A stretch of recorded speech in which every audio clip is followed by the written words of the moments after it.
तर नमस्कार मित्रांनो, स्वागत आहे आपल्या नवीन ब्लॉगमध्ये. आणि आज आपण निघालो बीड इथे. बीड इथे आपला हायकोर्टचा पेपर आहे. आणि इथं आल्यानंतर आपण पहिलं सेंटर आमच्या बद्दूचं मिलिया कॉलेज होतं. आणि आम्ही दोघांचं तर आहे बलविन कॉलेज, कुठं गेलं तरी सोबतच असणार. त्यामुळे इथं आल्यानंतर आम्ही आपलं पहिलं सीट नंबर वगैरे पाहून घ्यावं म्हणलं. पण इथं आले हे पोरांचा गोंधळ पाहून आम्ही स्वतः गोंधळून गेलो. त्यानंतर आम्ही कॉलेजमध्ये आत बघितली एंट्री, आमचा नंबर कोणत्या हॉलमध्ये आला आहे. आणि तेवढ्यात आमचा तेजस बोराड्याला कॉल केला. स्टाईल मारत आलेच आपले वाघ. तिथे येऊन तो विचारात पडला की आपलं हे कॉलेज तर नाही आहे. अरे मी म्हणलं हे ह्याचं कॉलेज आहे. मग खुश होऊन तेव्हा हॉल तिकीट बघू लागला. हॉल तिकीट बघितल्यानंतर आम्ही निघलो तर आमच्या कॉलेजच्या दिशेने.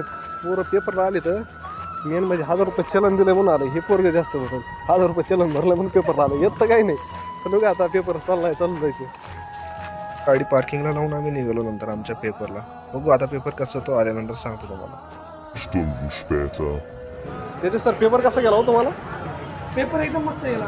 28 सिलेक्शन होय आपलं भाऊ. हा बघू आता काय होतं पुढे. चालायचं मग गावाकडे. हो चला ना आपण जाऊ.